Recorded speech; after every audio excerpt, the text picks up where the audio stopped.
wait to get there. You got to sit through the induction, and then you can go have some pizza and some beer, catch up with old friends, toast the new honorees. That's where the after party is. Original Pizza, 3100 Irvine Avenue. Now let's get to the good stuff, the Hall of Fame, all right? Here's how you get to be one of these 10 people on stage, a very, very chosen few. It's an open nomination process, so you can nominate, any of you can nominate someone for the next Hall of Fame class. There's excellent alumni, excellent faculty to suggest, committee always accepting nominations. Then the candidates are researched, discussed, and debated by a Hall of Fame selection committee that's made up of alumni past and present faculty, current student staff, and several Hall of Fame inductees themselves. Then, after that, they vote, they choose, and we're almost 100 years old, this high school, so we're getting more nominees than ever before. So many people out there doing amazing things. So if you've nominated someone and they didn't make it yet and they're not up here tonight, they remain on the list for consideration. So please, if you had a teacher here, or if there's someone that you're thinking of that deserves to be honored in the Hall of Fame, please nominate them, and they will be considered for future classes. All right, let's get it going. To help us tonight, we actually have 3 Hall of Fame inductees here to introduce and welcome these new Hall of Famers. Let's begin with our first one. Our first presenter, natural-born leader. He was class president and ASB president while he was here. He then went on to found the Newport Beach Film Festival in 1999, very successful, very respected film festival. This is a huge event for the community. It boosts the art, it boosts the tourism, it boosts the local economy. He's on the Newport Beach Economic Development Committee Board. He's adjunct faculty at Cal State Fullerton School of Communications. Please welcome to the stage, Greg Schwenk.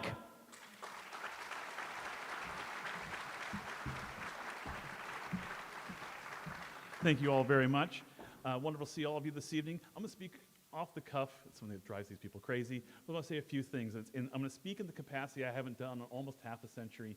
I'm going to speak on half of my class. It's really great to see so many faces here that I know personally. But moreover, when talking with many of my classmates now and throughout the years, we realized the great debt that we owe to this institution. But most importantly is the debt that we owe to the men and women who helped shape us as adults, and who helped to shape us as individuals. I saw Mr. O'Hearn, I saw Mr. Burge, Mr. Robinson, obviously Mr. Dukes here tonight. Mr. Dukes, F equals MA, and 6.02 times 10 to the 23rd are the only things I remember from your classes, but have helped me immensely throughout my life. And I'd say that that is a reflection of so many other people who had the experiences that I did here, that really owe a great debt of gratitude to the faculty, staff, and many others. So thank you on behalf of the class of 1986.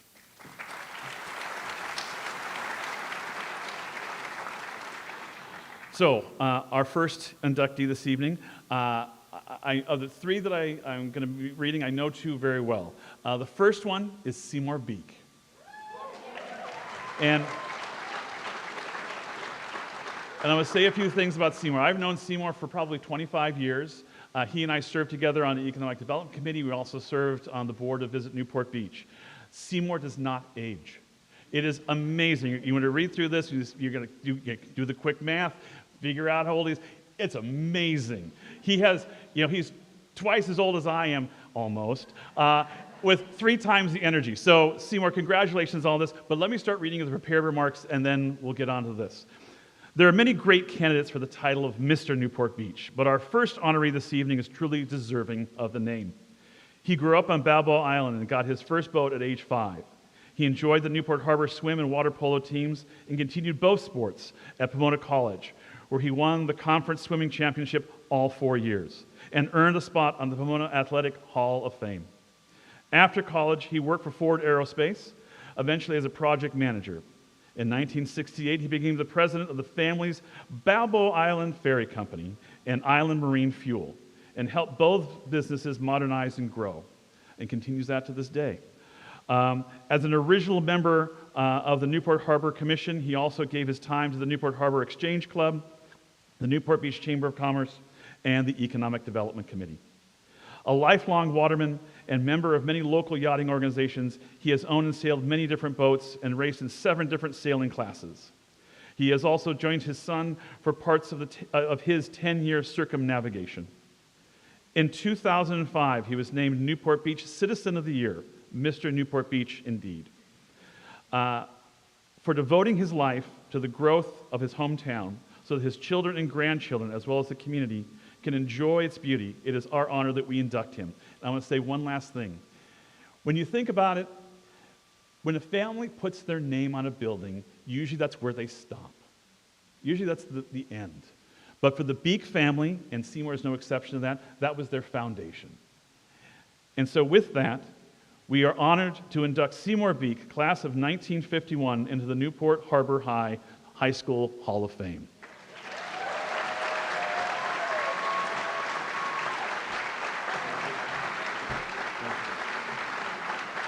Seymour, congratulations.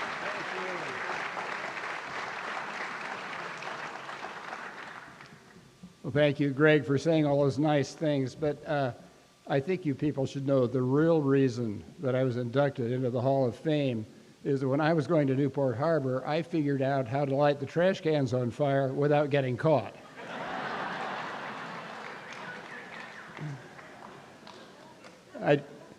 I just have to mention the wonderful faculty that was here when I was in school here. I was here so long ago that, in fact, some of the original faculty members were still here, and they were great people. And some of my teachers were people that were talked about earlier, Bob Wentz and Webster Jones, and all those teachers we had really cared about us, and we appreciated it. And I'm sure that's still true today. But we had a wonderful time here with a wonderful faculty, and the principal, of course, Sid Davidson, as a Davidson Field, was a great guy. I spent some time in his office. It wasn't always for a seminar, but anyway, he was terrific, and the school was terrific, and I enjoyed my time here. And thank you for this honor.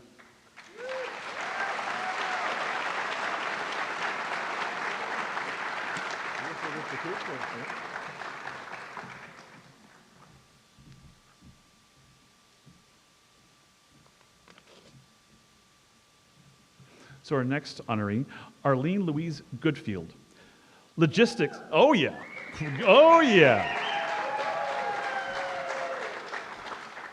Logistics is something that every busy parent knows is one of the greatest challenges.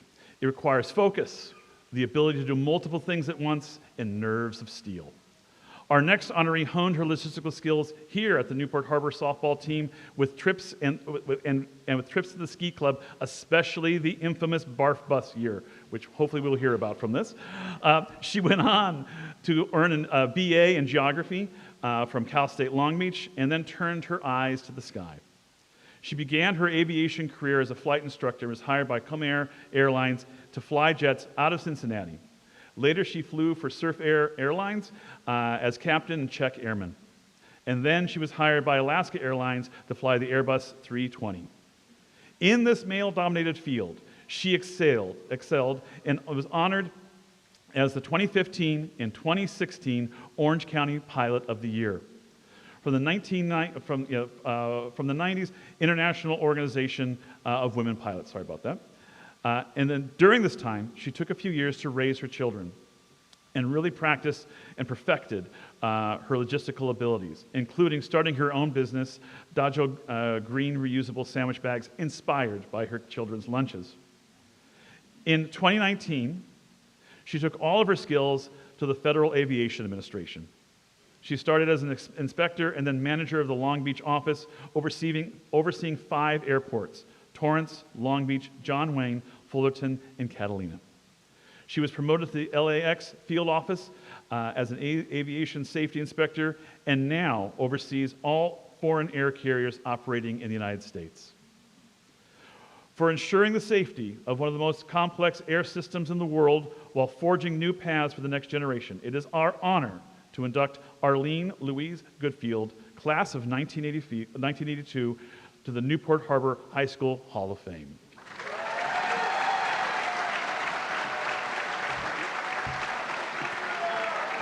Congratulations.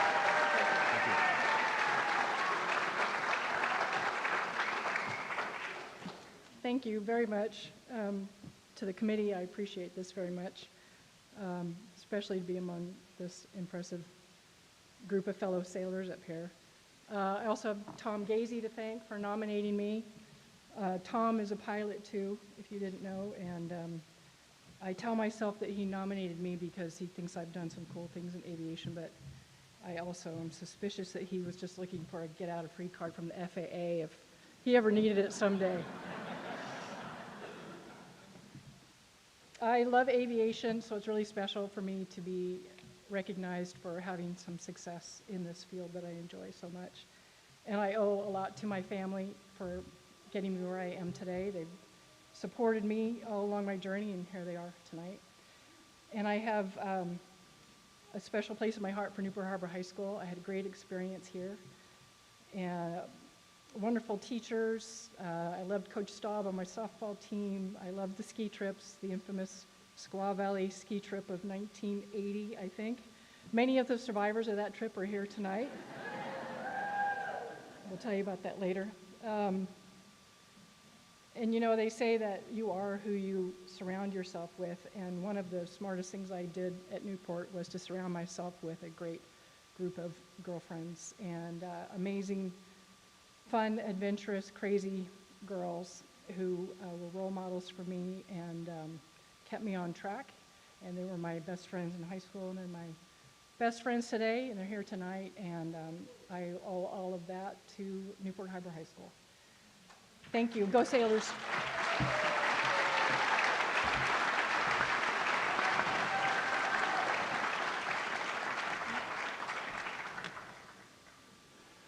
And our next honoree this evening, David McKenna.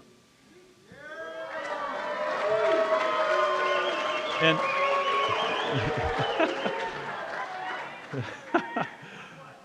there we go. I'm going to say a couple of things off the cuff here because I've known Dave since our time in high school and even before. And I mean this with all kindness. I think if you were to take our entire graduating class and line us up and say, who is going to be a world-renowned, award-winning screenwriter, I don't think Dave would be at the front of the line. And in all sincerity, that is due far more to my own ignorance of David's abilities than it is a reflection of his great writing. But I really want to say that it's tenacity and just fortitude and being able to hone that skill. And I saw that, and I want to thank David for his support of the film festival personally and all the great things he does in the community on so many other levels. So thank you, David. So,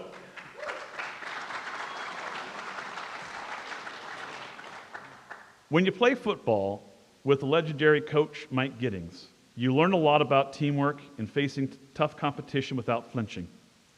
Our next Hall of Fame member took these lessons far from the gridiron. After playing football, basketball, and baseball at Newport Harbor, he went on to Cal State San Diego for a BS in finance and a minor in journalism. Then decided to do something brave and more intimidating than the 300-pound tackle. He took on Hollywood. In 1995, he sold his first script, American History X, when he was only 26 years old. The film was based on his experiences in the punk rock scene and received critical acclaim and an Academy Award nomination for Ed Norton as Best Actor.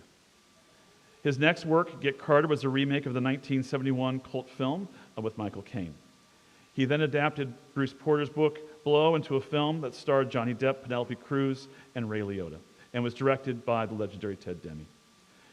He also wrote the screenplay for the box office hit SWAT and was the creator and executive producer for NBC's E-Ring.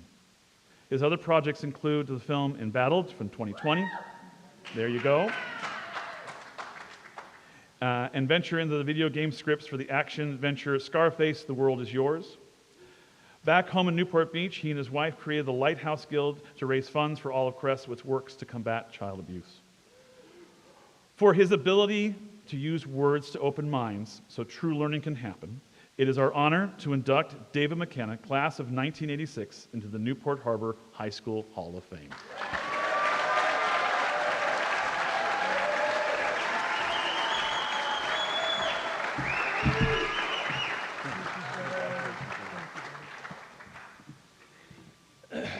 Wow.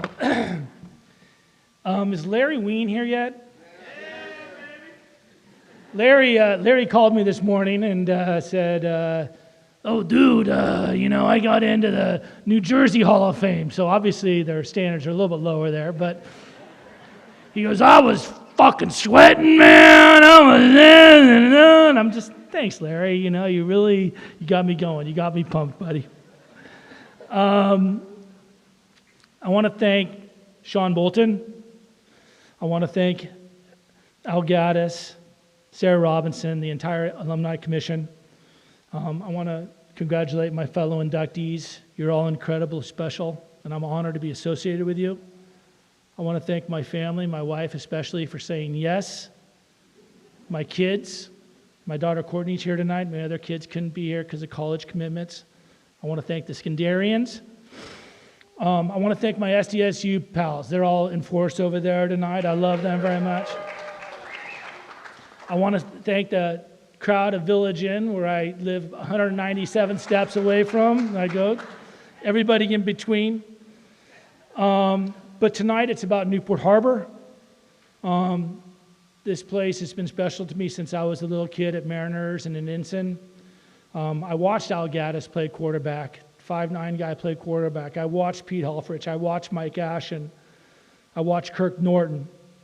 Some of those guys coached me my senior year under Coach Giddings, and that was the ultimate thrill.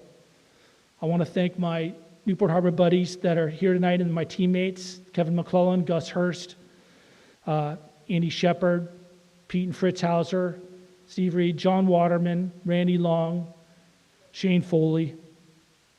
I wasn't a great football player. I was kind of a jack of all trades, master of none, but my after parties were terrific. My mom would go to the booster party, and we'd have a party at my house, and there'd be a helicopter flying overhead, and my mom would come home after a few cocktails, and I'd go, Shane, go talk to my mom, and that usually worked everything out. Teachers, Mr. Dukes, thank you for making physics tolerable.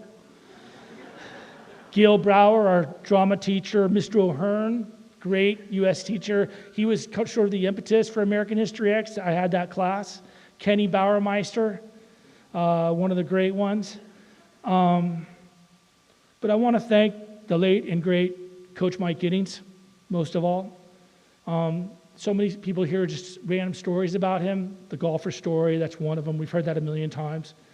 But that was a fraction of many of the guys in my experience of Coach.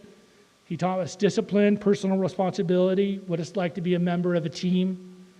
I grew up without a dad, and he filled that role very nicely. And he gave me tons of fodder, which hopefully you see on the screen very soon. One quick story about Giddings. I know I'm going a little long. I'm almost done. But I still remember to this day, 38 years later, we were losing to Corona Del Mar at halftime, and Coach came in, and he was irate. And he grabbed the chalk off the chalkboard, and he wrote first downs on the chalkboard, CDM, underline, 15, NH, pusses, apostrophe, PUSS, apostrophe, 7. And I remember to this day that, hey, good grammar, Coach. Good job. Finally, I want to mention my best teacher, Nancy Long McKenna, at Newport Harbor High School, class of 1955.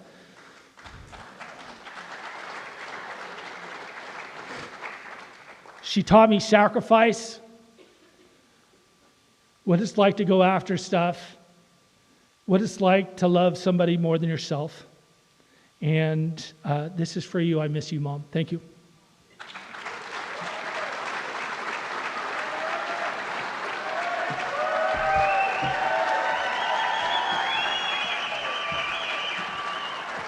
Let's hear it one more time for that first round of inductees, Seymour, Beak, Arlene, Goodfield, and David McKenna. What a great bunch. What a great start to the evening.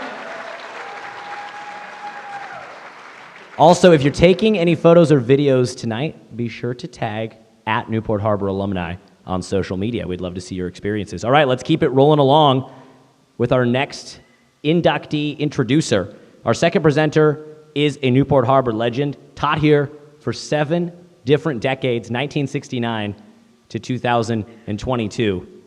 Like, if you went to Newport Harbor, you probably had this next presenter. I actually didn't. It's one of my big regrets from high school. I never got to be in any of his classes. He started here as a Spanish teacher. He taught Latin. He taught U.S. history, AP, European history, art history. He announced basketball games. He helped bring International Baccalaureate to campus, started the academies. I've got so much stuff to list here that he did. He was one of the main authors of the winning application for the National Blue Ribbon recognition. Let's put our hands together for Mr. Joe Robinson.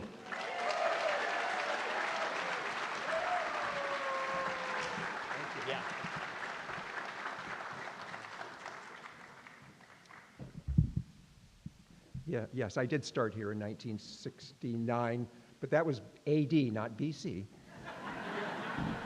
Don't get confused.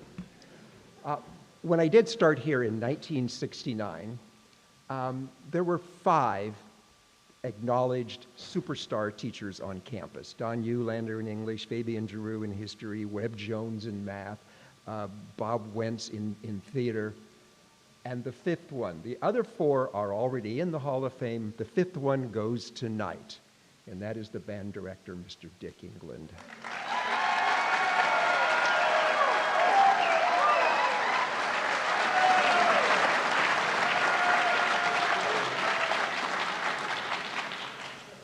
I heard about Dick a lot, and I heard he was amazing as a teacher and so on, but I didn't really get to see him in action until I went to my first football game. And I go to the game, and and second quarter ends, whatever, the team starts leaving the field, and all of a sudden the music starts, and you look down at the end of the field, and here's this line of people in uniform playing music, and they start marching on the field, and they come in a big line, and then another line comes, and then another line, and another line, and another line, until they literally have filled the football field with either band members, the drill team, or the flag twirlers, which we had a few here tonight. It was astounding. And I sat there, and I had seen bands before, but I'd never seen anything like this. They all marched with perfect discipline. They were all face forward. They would turn and everything with absolute military precision. Everybody was dressed perfectly groomed, and the music was incredible. They never lost a beat as they're turning and twisting and doing all of these different formations on the field. It was staggering. It was a dazzling experience, I have to say that, for me. And apparently I wasn't the only one that was dazzled. Every time anything important happened in Newport for the next 10 years, the Newport Harbor Band had to come and play. The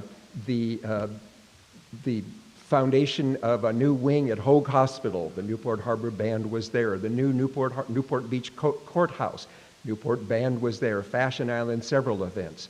And in 1972, the Newport Harbor Band was invited to march in the Rose Parade.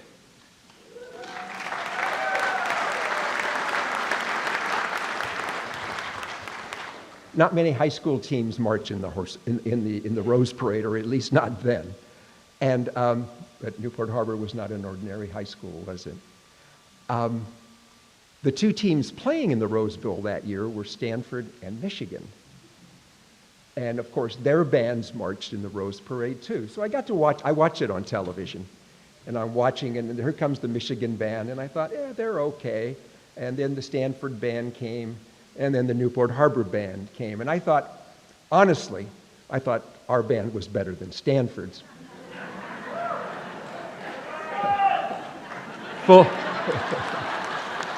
Full disclosure, I am biased.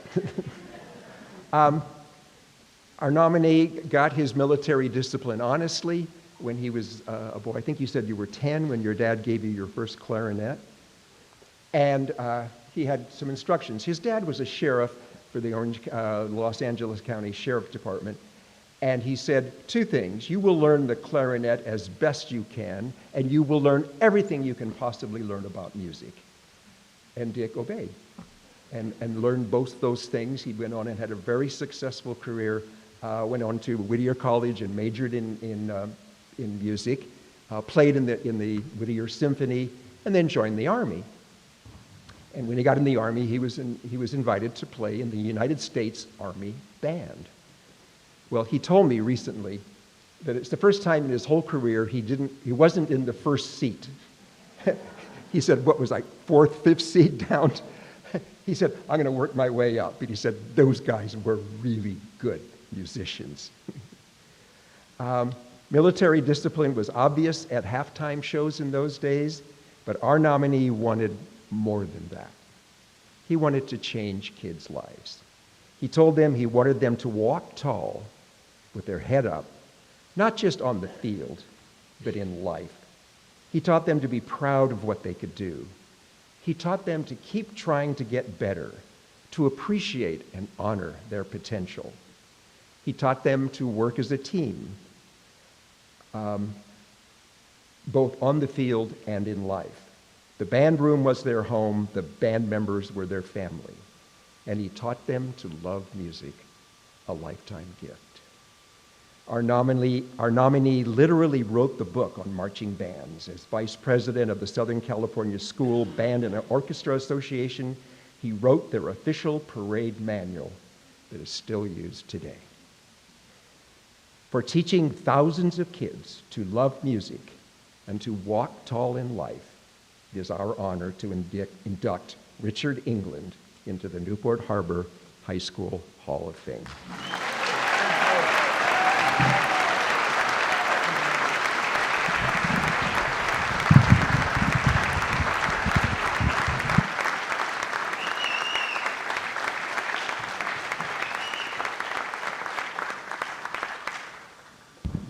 Are you there?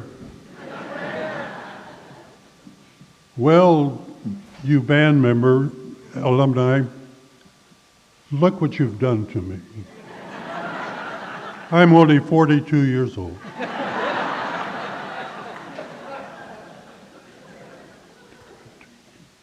To the people here at Newport Harbor High School, you will really never know how important this really is to me. For all these reasons, we didn't raise musicians very often. We certainly have some wonderful people that are and were wonderful musicians in those days. They're working to these days and giving you the very best of jazz and other types of things on a professional basis, and I'm very, very proud of them as well. I rarely get to see them, but Godspeed to you people. When I came to the first day to teach at Newport Harbor High School, I was wearing what I have on like tonight. This is the way you came to school here. This wasn't another one of those high schools. You wore a tie, you wore a jacket, you had haircuts. By the way, some of the ones in here are from the band students who they're pretty bad. Once again, God bless Newport Harbor High School faculty, Alumni Association. With all my heart, I thank you very, very much. Thank you.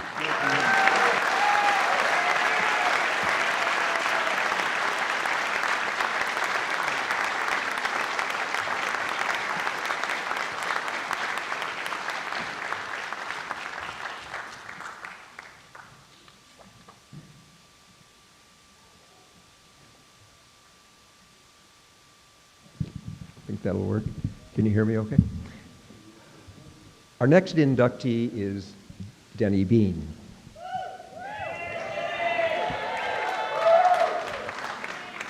They say sports builds character. Makes sense. Hours of practice, rigorous competition, teamwork, they should build character, but it doesn't always. We've all heard about some pro athletes who don't show a lot of character.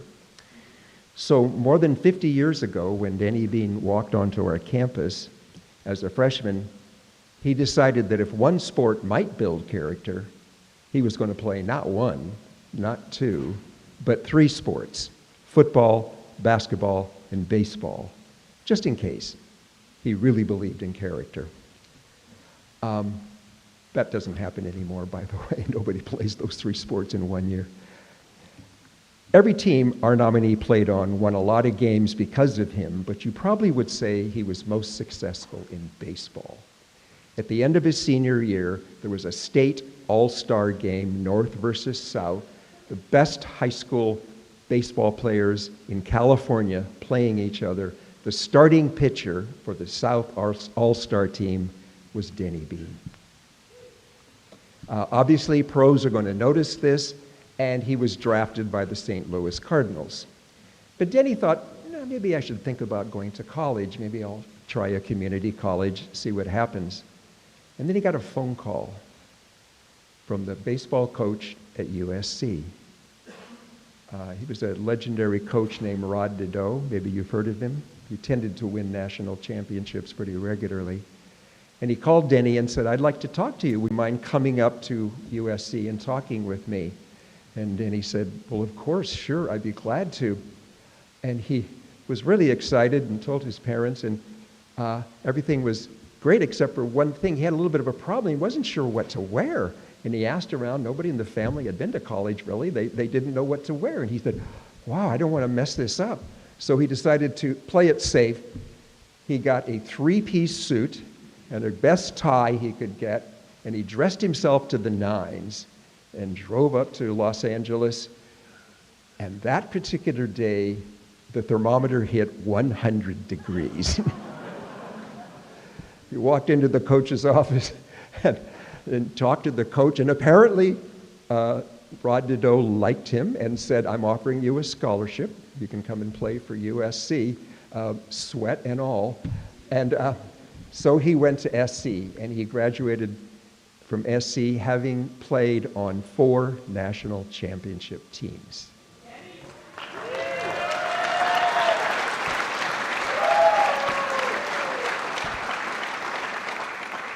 Injuries prevented our nominee from continuing in baseball, so after college, he needed to find a career. He got into construction and somehow got the job of building a custom home for the Moiso family. You may have heard of them. Here was where the character part of sports paid off. He was determined to do his very best, even if it meant 7-day weeks, 12-hour days. The result was an impressive success, so Tony Moiso, who loved his new home, offered our nominee a job with the company he owned, the Santa Margarita Company, one of the largest construction companies in California. He took the job, worked his way up to eventually become president of the company. He won numerous awards for design, and under his leadership, he oversaw the construction of more than 10,000 housing units. A successful man with character naturally thinks of helping other people along the way. Our nominee has always done more than his share. He was co-chair for the Orange County Walk for the March of Dimes. He supported the Sisters of the Sacred Hearts School for Underprivileged Children, the Newport Beach Police Association, and the Wounded Warrior Project. He has given thousands of dollars and thousands of hours to these worthy charities. For his contributions to our community and for being a shining example of character, it is our honor to induct Dennis Bean into the Newport Harbor High School Hall of Fame.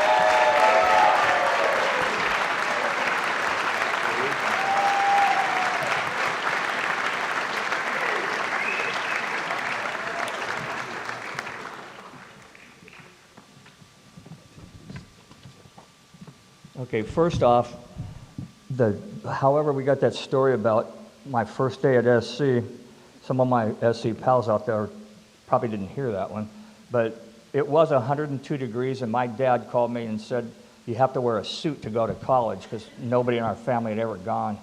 That was probably the dumbest and the worst day of my life.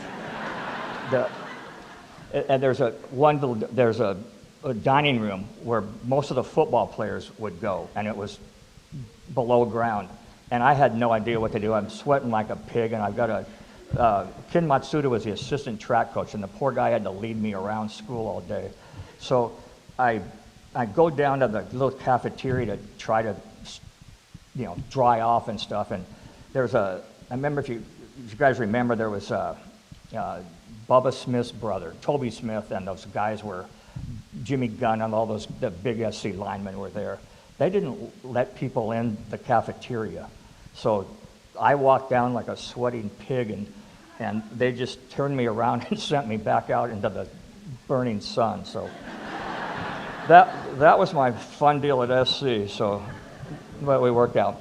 Anyway, thank you, Joe, and I want to thank the Alumni Association for this. For me, I think it's a pretty special honor to be able to live in Newport Beach and go to high school here. And for me, it's family. And we've had 3 generations of family come to the high school. Hopefully the 4th generation is here and my grandkids are out there, Buck and Alana. But the family is what it's all about with me, and it ties into this, and Seymour Beak will like this because one of his best friends is a guy named Jim Ibbotson. That's my uncle, and he's out here somewhere.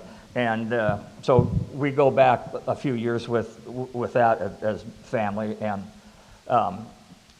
the 3 generations, my mom and dad, 2 aunts and 4 uncles, my daughter-in-law, and my dad was Newport Harbor. That was his favorite deal, and he was friends with Al Irwin, and he played sports. He actually played 3 sports, but he was a little guy, and back then you had to make the weight and everything. So he didn't do very well, but he ran track, but then he had me, and he pumped me full of vitamins and other stuff, and said maybe this will work. So he was probably a little more involved than I ever knew. I was talking to Lee Haven last night about that, but he made sure that you had the best. So Al Irwin, one of our first guy in the Hall of Fame, taught me how to swim in 1960. And Raleigh Pulaski, who's here, he was our he started Pop Warner in Costa Mesa and created a football program for the 4 high schools to benefit from. And that's a, again, family. So I just think we live in a special place, and we're all blessed by the friendships and that we have.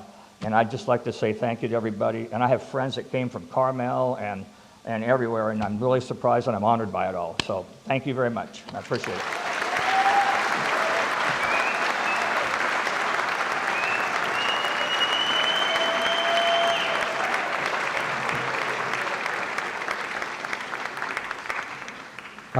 Our next 2 inductees are a husband and wife team, and they've accomplished enough to be nominated individually, but they asked to be nominated as a team. And so we're going to honor those wishes. When I heard that, they met in high school, and they've been sweethearts. Scott and Janet Duke down there. And they've been a team ever since. And there used to be a saying when I was a boy, and it was maybe one of the stupidest sayings I've ever heard, now that I think about it. Behind every successful man is a strong woman. Something along those lines. Well, they don't believe that at all. What they believe is more like standing next to a very successful man is an equally successful woman helping him. And that's how they have lived their life. So let's start with Janet. Okay? Back when I started at Newport, and if you look at old yearbooks, you'll be shocked to see that there used to be a department on campus called the homemaking department. The classes were basically cooking and sewing to prepare girls to cook and sew for their future husbands and family. I know. But I was about 12 then, so I thought it was great, mainly because my classroom was near the culinary area, and I could smell the cookies baking. They were always baking cookies. And I really do love cookies. I'm crazy about cookies. And so my students learned very quickly they could bribe me if they would just bring in a hot cookie from the cooking class. It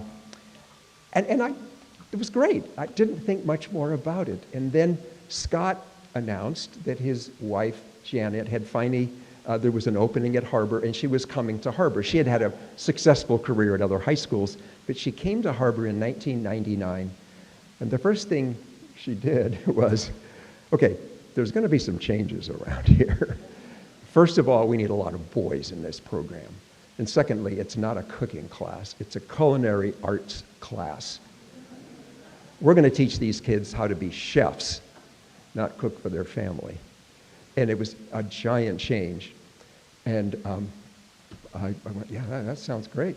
And then one day she walked into my classroom and she said, I hear you have a good video camera. And I said, yeah, I do. And she said, would you video my team for me? They're practicing cooking. And I went, cooking? Cookies? I went, yeah, I'll video your team. And I thought, oh, this is going to be great. I'll walk out with an armful of cookies. Boy, was I wrong. I walked into the room to set up my camera. The big Cullen, they have a lot of kitchens and stuff in there. It's a wonderful classroom. And I walked in, and here were these 4 kids. I think it was 2 girls and 2 boys, I'm not sure, but it was boys and girls. And they were confined, according to the competition rules, they were confined to a 10-foot by 10-foot square area outlined by tables. They were inside. And there's no electrical outlets, there's no gas, there's no water to that area. They had to pack everything in. So they had to walk in with pots and pans and cutlery and food and water and everything they needed, and a little butane stove. All that they needed to prepare a 3-course gourmet meal in 60 minutes. Ready, go. That was how it worked. And I'm getting my camera ready, and Mrs. Dukes clicked the stopwatch and said, go. And I started watching these kids, and it was absolutely amazing. It was a constant chatter. Cream sauce is going to be ready in 20 seconds. Need sliced onions over here. And they're just talking to each other. Constant chatter with these 4 kids. They're all facing different directions, but they know exactly what each one of them is doing. And they know, I couldn't tell what they were doing. There was just a lot of cutting and slicing and frying things, whatever. But it was amazing. And I watched and I filmed as best I could. And all of a sudden, after 60 minutes, she went, stop. And there on the table were 2 servings, 3 courses of gourmet meal. Phenomenal. I filmed the whole thing, but I don't think it came out.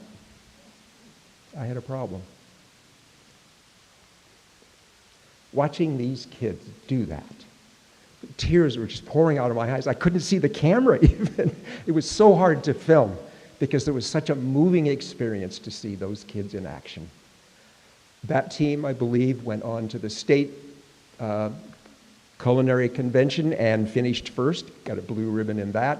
They went on to the national competition, and they won a national championship for Newport Harbor that year. They were named the best high school culinary team in America.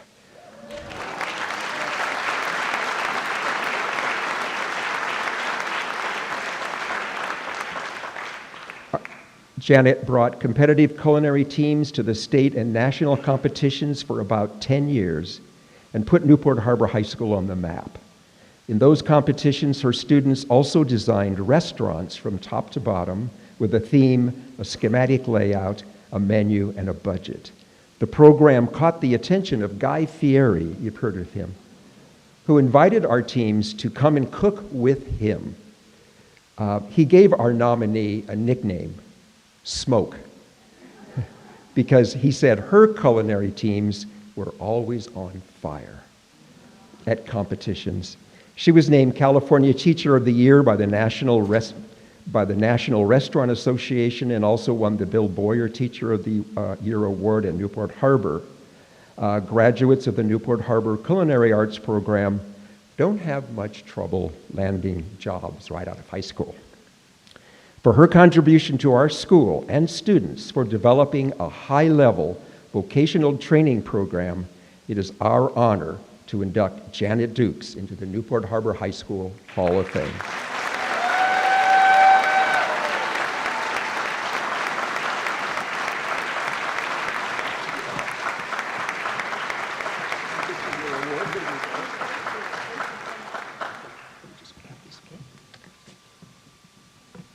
Wow. Joe reminded me of coming to Newport and being interviewed while Scott was gone on a senior trip with his students before cell phones. And I was hired because I had a dream of having a culinary program. And Bob Boys at the time was the principal, and he said, you know what, with all the restaurants and hotels right around here, a perfect match would be a culinary program. And so I was hired on the spot. And so Scott didn't even know about it until he came home and found out that, said, oh, guess what, I'm teaching. He goes, what? You're teaching at Harbor? But I've always been, since he started 40 years ago here, we've been Harbor, it's been a Harbor family. And to be able to teach where my husband taught, our kids went to high school, and just to be able to have the colleagues that we have and to be able to inspire kids. I think that's what we both wanted to do, was be able to have a dream to inspire kids to be better than they ever thought they could. And I felt like I had the best students ever. I never felt like I went to work. I loved what I did, and I loved exposing the students to other chefs and other restaurants and experiences, taking them to culinary schools in San Francisco, and sometimes in Vegas, and letting them be able to cook with Guy Fieri. And he became kind of a friend, and we always would go there on field trips to his restaurant when we were up in the Bay Area competing. And so our kids competed. It was actually 9 years and we won first in the state 7 out of the 9 years we competed. And and then 2011, our students were first in the nation in both the culinary program and in the management program. So it was just a thrill to see kids take what they're taught and just expound on it. And I just feel so privileged to have had the opportunity to teach with the teachers that we've taught with my husband, and to be able to have had the career that we have. So I just feel so honored to be in your presence with all of you honorees, and to have our family and our friends and our son Jeff. He's kept after Scott's footsteps, and he is here with us tonight. He's a physics and AP physics teacher in the Port of Los Angeles High School. And also to have our high school friends with us here, my cousin, and have people that would be willing to come, and our past students. Actually, I was so surprised as I walked in the door that Jaime, one of my students that was our first competition year, is here with his wife. And so it's just all of us to see Scott's students and my students here makes it so heartwarming. So thank you so much for this wonderful honor.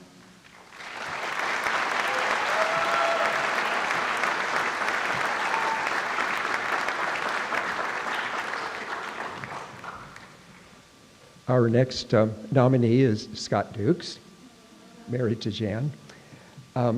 He started teaching here in 1972, and I met him almost immediately. And it was, you knew immediately when you met Scott, he was a visionary. He was trained in physics and other sciences, but he liked teaching physics. He loved teaching physics, but he'll teach anything: chemistry, biology, math. He said, "Bring it on! I love it. I love it all." And he said, to me, he said, that's why I'm here, to make kids love science and to make them really enjoy learning science. And he said, the best way to teach science is to get them out of the classroom. And that's what he made part of his career on, is getting kids out of the classroom to learn science. For example, well, there's so many examples. We took the kids to Star Watch down in the desert the week before school. We took a group of kids. We did all kinds of fun things. We did the Eastern Sierras. I mean, we had so many wonderful adventures working together. I was the history teacher and he was the science teacher. But one time there was a little 1 week thing that Scott wanted to try just at the end of the summer, as I believe, and it was for 8th graders coming into high school and going to be in our little science program. And so he would teach these kids various things, all kinds of fun things. They really loved the class, but we were doing this the first day, second day, and he just said, you know, I've been thinking, you guys, have you seen the bell tower out there? It's pretty tall, but I don't really know how tall it is. Why don't you go out and measure it? And they looked at him and he said, here, let me give you what you need. Here's a pencil. Here's a straw, drinking straw. Here's a calculator, T80, whatever, the graphing calculator. Go out there and figure out how tall that tower is. Well, the kids, they were little 8th graders. They went, okay. And they just kind of frightened walked out. And as they're walking out, Scott said, wait, come back for a second. I forgot something. I forgot to do it. You're going to have to know a little trigonometry. Sit down, take 5 minutes, I'll teach you trigonometry. So these are 8th graders. They go, fine, they've never heard the word before. So they sat down, and he taught them what they needed to know to do this in 5 minutes. They walked out. They used the straw for sighting and shadowing, whatever they did, I don't remember. They came back, and a lot of them had the height down to within an inch or two of the correct height. They figured it out. And as they walked out, I said, Scott, isn't trigonometry like a junior or senior course? And he said, shh, don't tell them, you'll scare them. If kids aren't scared, they learn better. And I go, thank you. And so we continued, we did all kinds of amazing, he came up with the most interesting things. What are the projects he did? The soap project, did you start that? Was that you in chemistry? They had to create a bar of soap, put it together chemically, package it, and market it. Tell us how you're going to sell it and what's going to cost and why we should buy your soap and not anybody else's soap. He did the whole package. He did, well, the big one at the end of the senior year with the physics was the kids had to make a cardboard boat, big enough to hold 1 or 2 of them, and seaworthy enough to get them across the Olympic pool out there. Well, that was a challenge. He gave them cardboard. He gave them a bunch of duct tape. He gave them a few little strips of balsa, not much to build the boat with, but maybe enough to reinforce the seat of the boat. And these kids, and he said, design it, and we'll test it next Thursday. And we'll all meet out at the pool, and they all brought their boats, all the different designs. You should have seen the designs on these boats. And they put them in the water, and then they had to get in and try to get all the way across the pool before the cardboard got wet and they sank, which happened a lot. And whether they made it or not, did those kids learn a lot about how to design stuff. And that was his motto, come up with things to make the kids try to figure things out. Those little 8th graders, he gave them an egg and he said, package it so you can drop it off the Newport Harbor Stadium, the top of the stadium, and it doesn't break. And they went, oh, okay. And then they went, and it broke most of the time, but a few of them actually figured it out, and the rest of them tried to figure it out later on. Over the years, what else did he do? The physics class, but he also taught the highest levels of AP Physics.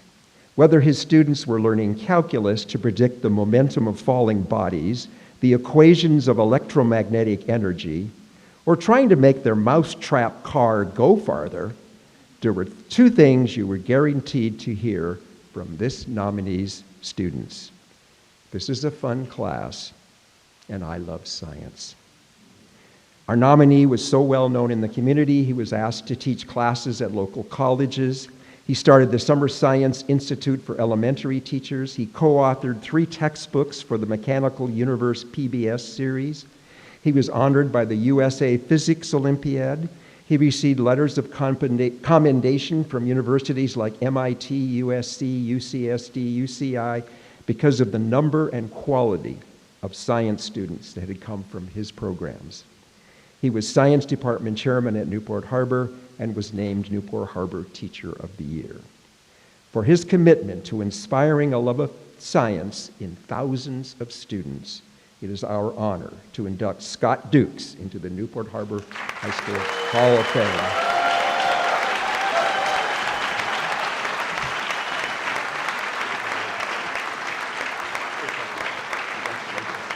I'll get this out of your way. Oops, also that.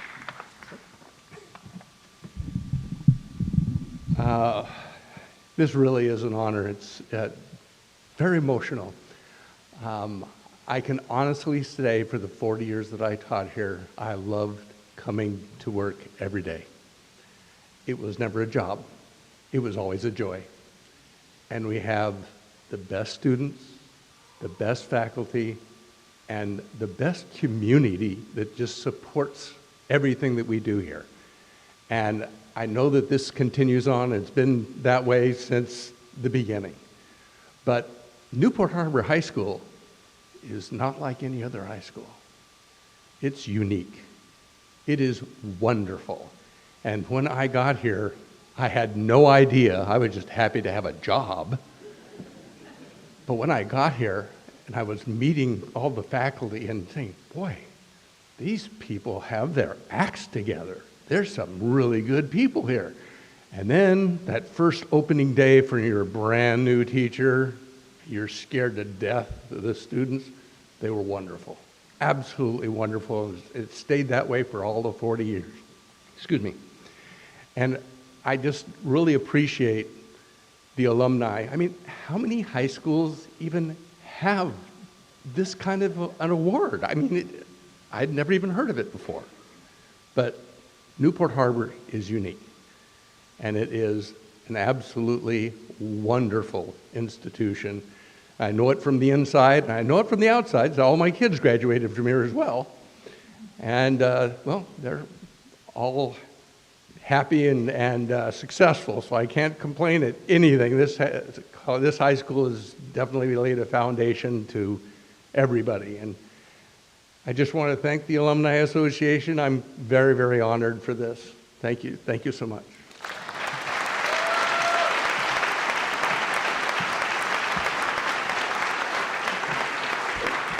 Well said, Mr. Dukes. I think he summed it up right there. Newport Harbor is really such a special place.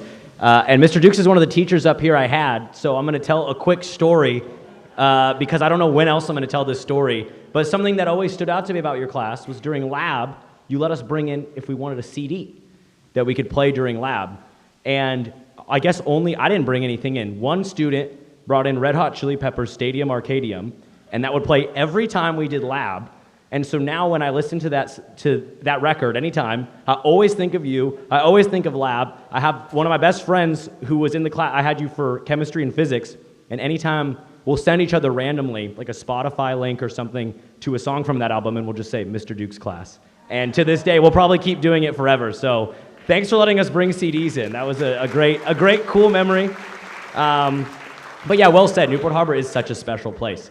We got 3 more amazing achievers to induct, and this evening's already been such an inspiration. Our last presenter really doesn't need an introduction, potentially the greatest athlete in the history of beach volleyball, not just at Newport Harbor, but the history of beach volleyball. She led the Newport Harbor girls volleyball team to state and national championships. She helped Cal State Long Beach win an NCAA championship. Then she moved to sand volleyball, won 3 consecutive Olympic gold medals, and an astounding record 109 career tournament victories. She's a great role model, given time to Special Olympics, Make-A-Wish, and she does her own educational and clinic work. To introduce our final 3 honorees, let's welcome to the stage Newport Harbor High School Hall of Fame inductee, Misty May Traynor.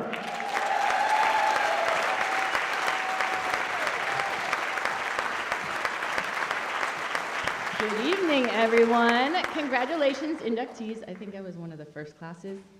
I don't know why, because you do way more than I ever did. So I want to congratulate you all. I want to thank the committee for having me come up here and be a presenter. It is nice. It feels like home. I don't get home very often, but when I do, it's nice to see familiar faces. And I want to say, I've already made a comment to a couple of my classmates. You guys are living in a time capsule. I swear, 1995 never changes.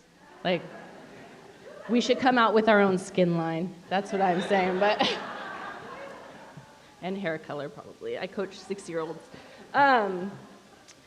So the first inductee that I'm going to present is Robert Neely.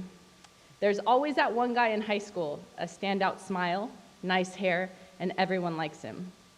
He's a talented athlete. Oh, I heard a laugh over there. Come on, everybody likes him. He's a talented athlete and leader in swimming and water polo, all Sunset League, all CIF, and top 10 athlete honors. He goes to be an All-American at OCC and UC Irvine. That guy serves as a Newport Beach lifeguard and in the U.S. Air Force, Pararescue 303rd Air Rescue and Recovery Squadron.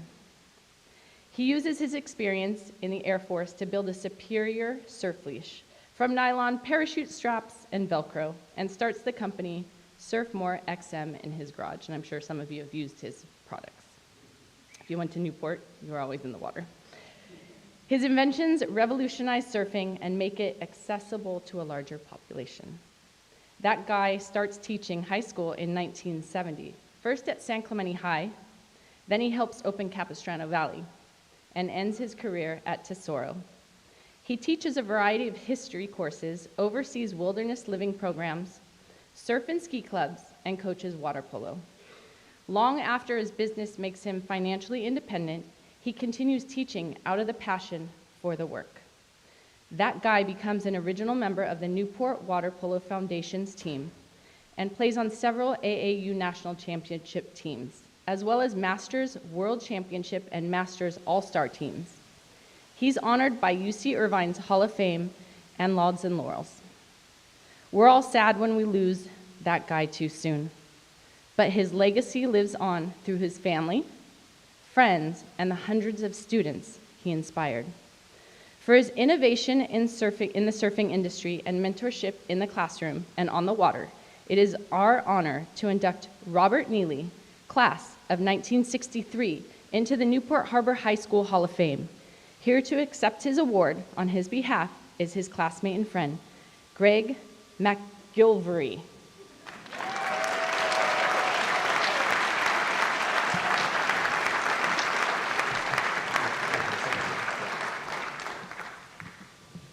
Thank you, Misty. You know, you've all heard of the great exploits of Bob Neely, my best friend. And you know that he was an amazing teacher, a creative inventor, and a manufacturer of surf accessories, and the first surf leash, the best surf leash ever to be made, which saved me a lot of swims. He was a great water polo champion and an All-American, and he was a loving parent and husband. But those are fine qualities, but his accomplishments are even more. First, Bob was the best looking of all of our classmates in 1963 when we graduated. We all hated him because of it. Isn't that right, Pat? You know, but he worked at it. You know, he was trim and muscled and well tanned. And he was an animal when it came to workout sessions, which he did every day. Now, this quality kept him active and competitive in surfing and water polo all of his life, all the way to events in his 60s and 70s. And for our family, with Barbara and I and our kids, we had to try hard to match his abilities and his great shape. Those athletic abilities took us on family trips, skiing and surfing all around the world. And each one of those trips, I'm a filmmaker, I do IMAX films, but I tried to do a comedy home movie on our trips. But it was always the same theme.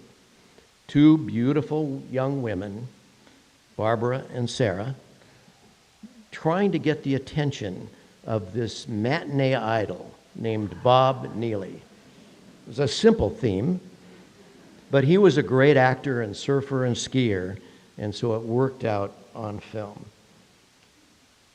You know, we did have to wait for him many times because he'd be in the bathroom fixing his hair for the next shot. You know, but there was one more quality, though, that I want to remind you about. He was the kindest, most caring and considerate person I've ever met. He was always going out of his way to help others, whether they be his students, his employees, or his family, or his friends. And for those reasons, for the great looks, and for the great kind of consideration and friendship that he gave everyone, he well deserves this honor of being inducted into the Hall of Fame. Now, he did a lot of other things, but the great looks put him there. Thank you very much. Sarah's down here, his wife. This is for you, honey.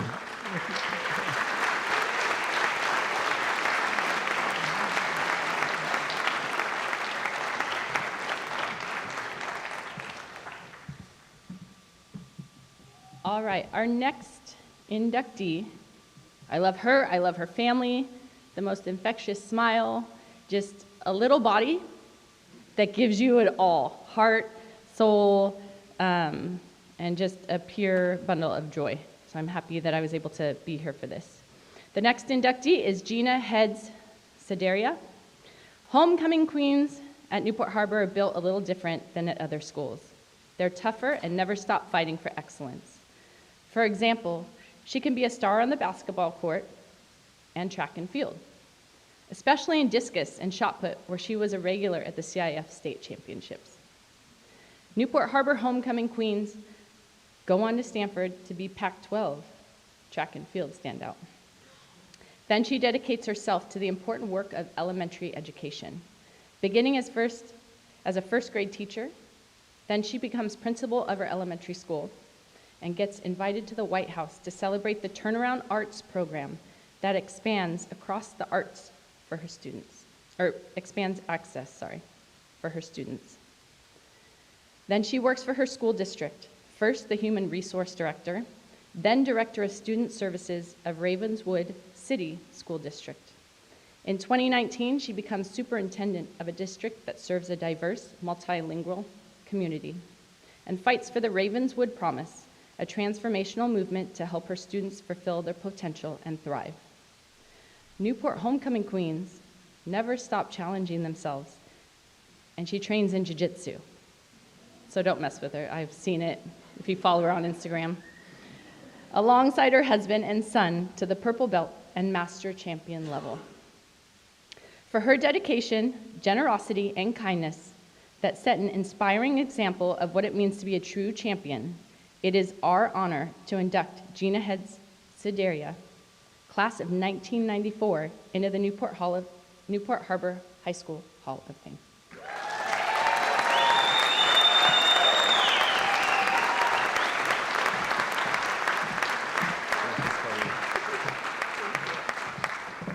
Oh, it's bright up here. Well, this is quite challenging for me to admit, and those close to me know it, but being recognized for my dedication to being the best competitor as possible is every athlete's goal. However, being acknowledged for my passion for serving my community and children, which fills my soul daily, feels like a true privilege. I want to express my heartfelt gratitude, especially to Sarah Joyce Robinson, and I believe Eric Twite had something to do with this as well, but Sarah, thank you so much. You've been incredibly gracious and accommodating for me and my family leading up to this evening. It's no surprise Newport Harbor has always been an amazing place filled with nothing but support. Coming home feels like pure joy, and it feels so good to be in the arms of family, friends, mentors who have been by my side every step of the way. And it's no surprise that Newport Harbor has always been an amazing place filled with nothing but just amazing peers and colleagues.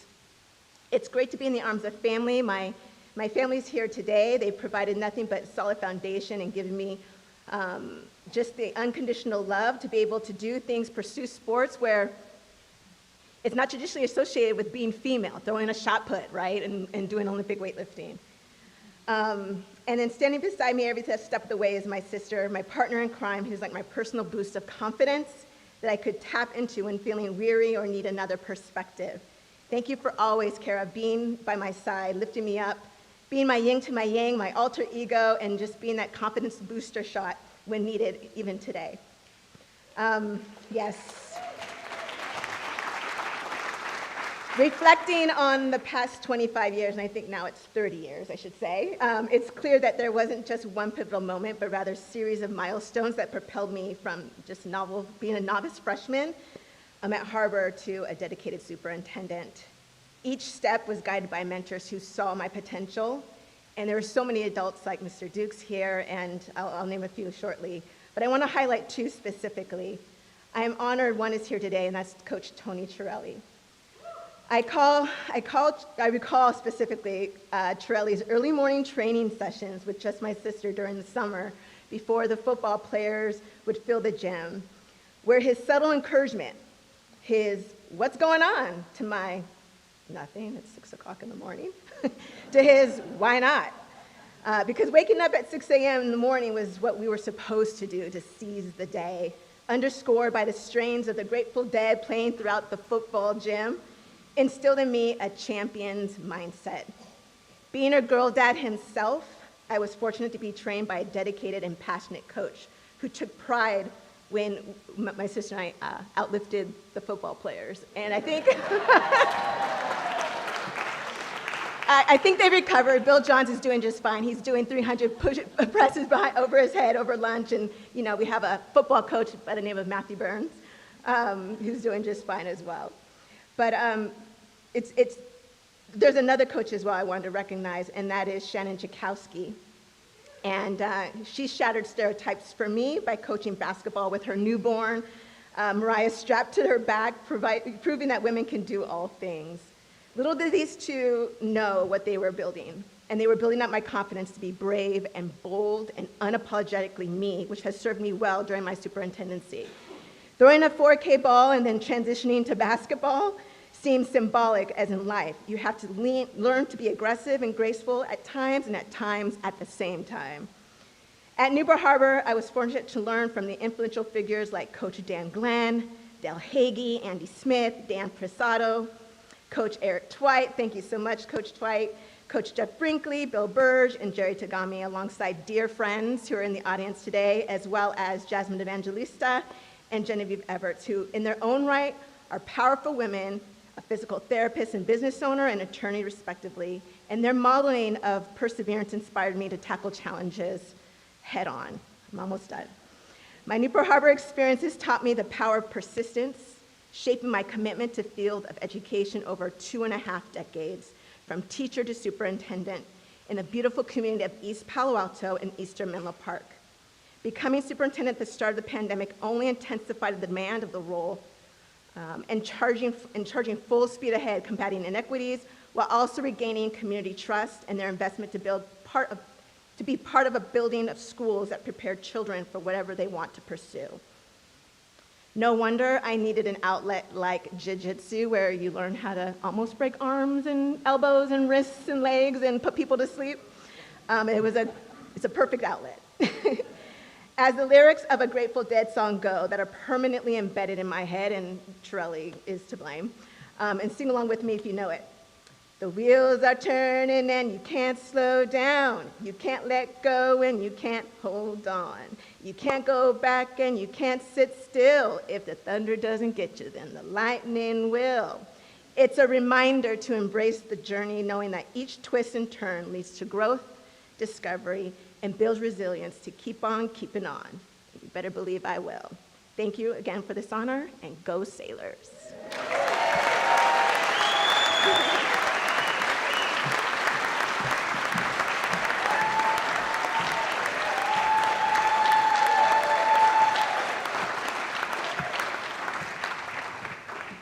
All right, the last inductee for the night has changed. He's changed the most since he's left high school. Probably needs no introduction. He pumps myself up before matches and in the gym when I'm wanting to get my 45 minutes of workout in, and then now he pumps my daughter up. But it is Steve Aoki. For any current students here tonight, I have some bad news. No, this is not Steve. Not all senior superlatives turn out to be correct. Sometimes the one voted most likely to fall asleep in class turns out to be a CEO. But I do think that the class of 1995 got it right when we voted our last inductee most unpredictable. For sure. From the beginning, he liked doing things differently. At Newport Harbor, he played on badminton team and enjoyed ceramics with Mr. Goodhue. At UC Santa Barbara, he studied sociology and feminist studies while producing do-it-yourself records and underground concerts out of his apartment known as the Pickle Patch. By his early 20s, he had built his own record label and had fans around the world. Known for his acrobatic crowd surfing stunts, he collaborated with some of the biggest names in music, and he still is. He won several Guinness World Records, including most traveled musician in 1 year, with 161 shows in 41 countries in 2014. And I thought I needed coffee all day, every day. His Billboard charting album, Wonderland, was nominated for a 2013 Grammy for Best Dance Electronica Album. In 2017, he earned another Grammy nomination for the film music for his documentary, I'll Sleep When I'm Dead. He's involved with charities like the Music and Revolution Foundation and Best Buddies, as well as his own charitable fund, which helps fund research to combat degenerative brain disease, as well as support disaster relief for individuals with developmental disabilities and animal rights. For his excellence as a performer, producer, and community benefactor who pushes the boundaries of music and future possibilities, it is our honor to induct Steve Aoki, class of 1995, into the Newport Harbor High School Hall of Fame. Please welcome, not Steve, Dr. Amin Merhati, class of 1992, and board member of the Steve Aoki Foundation, to accept the award on his behalf.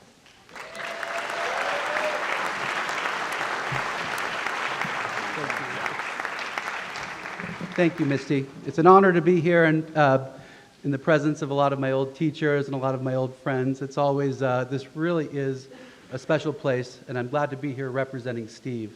So, I knew Steve from high school, but after it was done, we kind of went our separate ways, and I didn't reconnect with him until about 12 or 13 years ago when we were having a birthday party for my son's first birthday.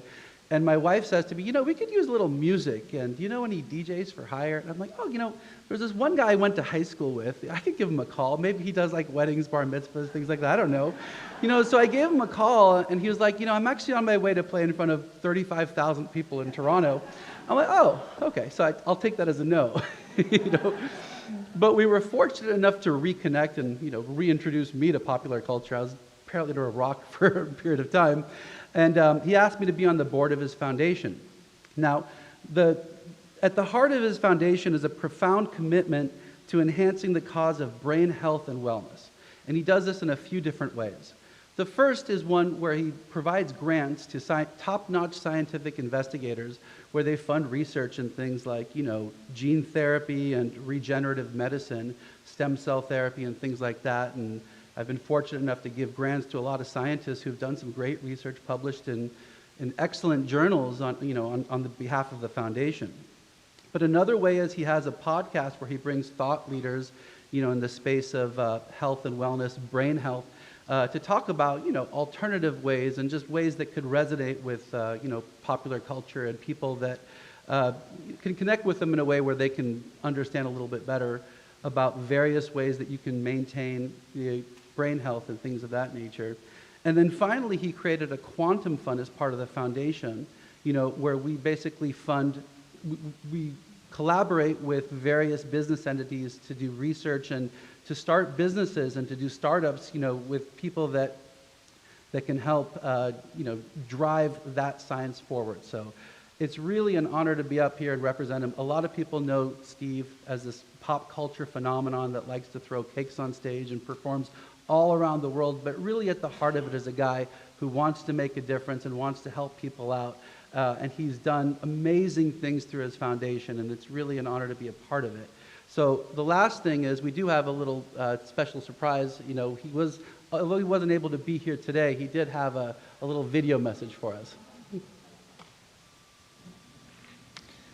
What's up, guys? Thank you so much for this award. I am so happy to be receiving this. Such an honor. Sorry I can't be there. I really wish I could be there and roam the halls like I used to back in the day, just see all the familiar sights. I can see it in my head, actually, as we speak. But I have a very important engagement to do today that I can't be there. But I am recording this in my house. I'm on my swing. Yeah, so, you know, you can put a swing in your living room. Anyways, what can I say to all of you? I was thinking about, like, what can I say to the kids of Newport Harbor High School 2024? Damn, time flies. The best way for me to really break it down is, what could I say to Steve Aoki if I go back in time when I went to school when I was 13 to 17. What would I say to that kid? Let's break down some basics here so you guys understand some of the backstory. So when I was in school, let's talk about academics. My overall academic GPA was 3.1. So it was just enough just to barely get into a UC school, which I'm very grateful that I was able to, because I got rejected to all of them. So I barely scraped by on the academic level to get into a school I wanted to get into. The other really important thing about school when you think about it is sports. I tried most sports, if not as many as I could, and you know, pretty much failed at all of them. Great bench warmer though, and basketball and football. Wrestling, I tried that, and you know, went to the hospital after the first match, I remember.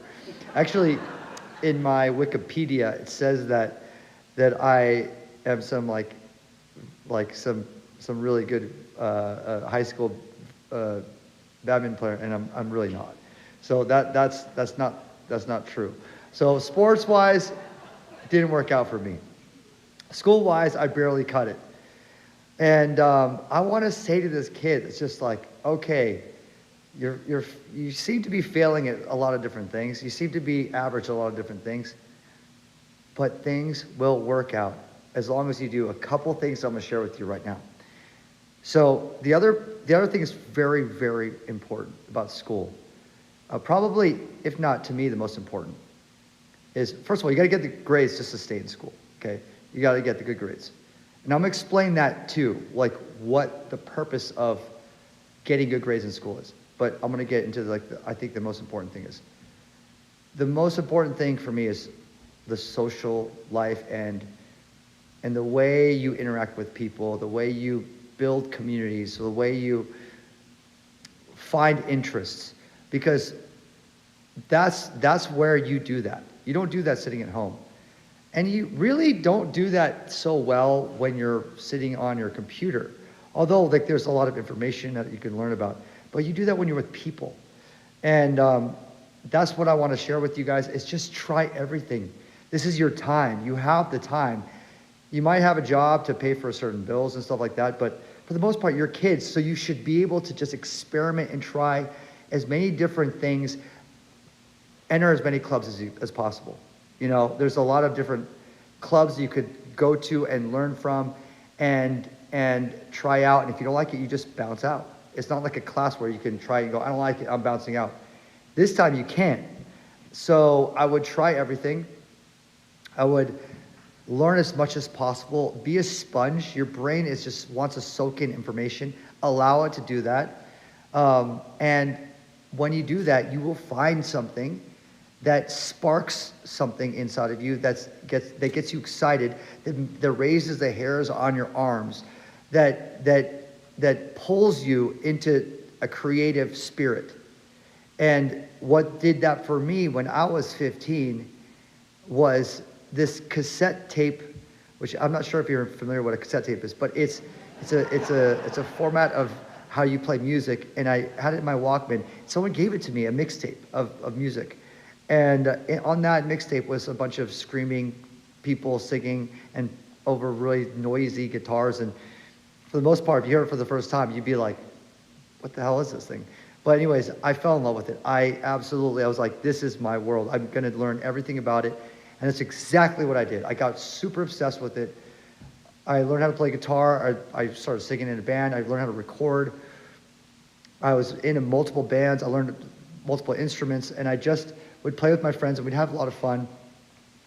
And it wasn't about like dreaming big either.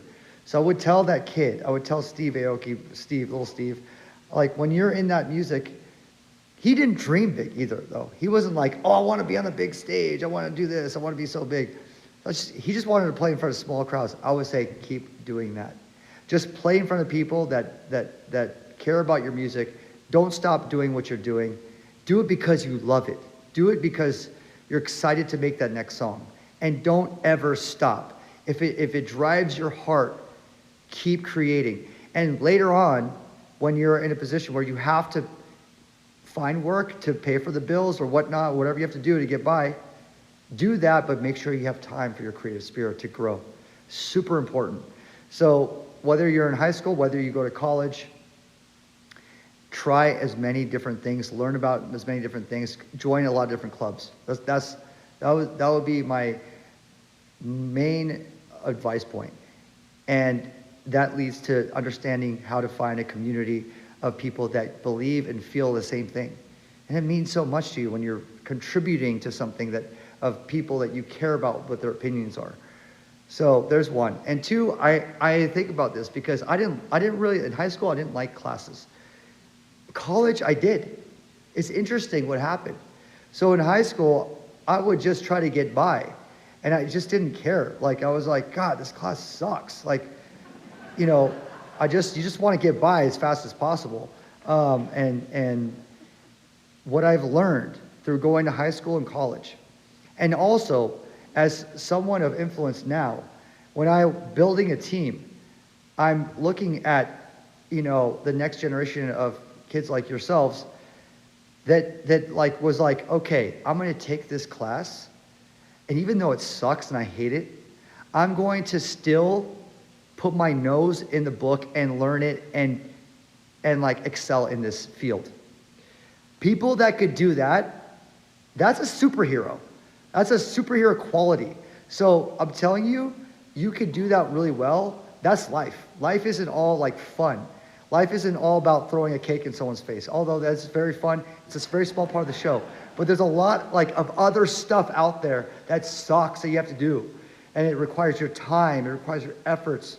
And this is what I learned from school. It's like you get stuck in situations where it sucks, but you just have to excel. You have to learn, you have to figure it out. You don't get lazy and don't get burnt out. Just figure it out. And the ones that do usually can handle really complex jobs. And those are the kind of people I like to hire or bring on my team. So that's one thing that I could say. The clubs, you could actually dip out. So that's kind of cool in that way. So, you know, whatever plans you have in the future, whether you drop out, do your own thing. Hey, there's a lot of entrepreneurs that did that became super famous.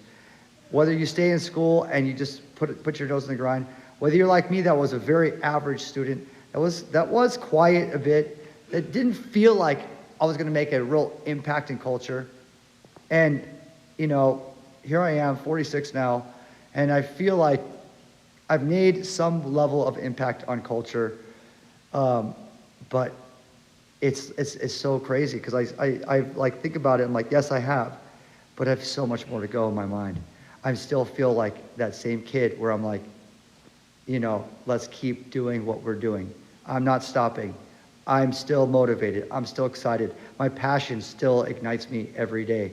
I'm so glad I found something that never got old. Making music, playing music, you know, I just feel so grateful. So anyways, this is a long one.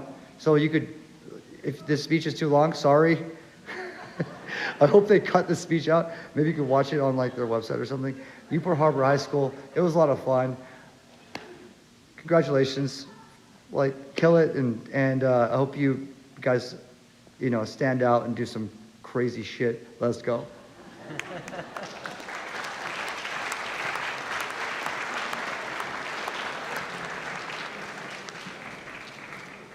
Wow, what a wide range of inductees tonight. And that's what's so great about Newport Harbor High School. I think Sean Bolton always says, Newport Harbor graduates legends. Is that what you say, Sean? Well, you have a saying, right? What is it?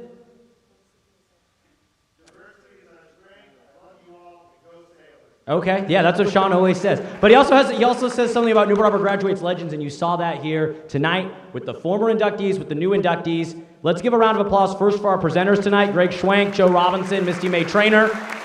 Some legends there.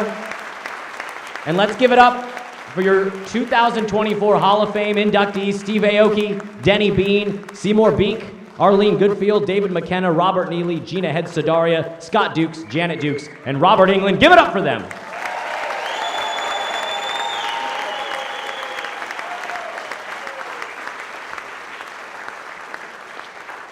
Thank you all for being here tonight. Very special night, 7th induction. One more time, get involved with the Newport Harbor Alumni Association. They do amazing stuff. They do things like this. They give scholarships to kids. If you want to donate, there's a QR code on the back of the program. Scan that. Go to the Newport Harbor Alumni website, because in 2 days on Saturday, we're going to watch American History X with David McKenna, class of 1986. That's a really special event, so if you have the opportunity to go, that's a one-of-a-kind, once-in-a-lifetime event. Check that out. And now we're going to go to Original Pizza Sports Bar down on Irvine Avenue by the golf course. So if you want to keep the party going, see us at Original Pizza. I'm Alex Crawford. Thank you. Go Sailors!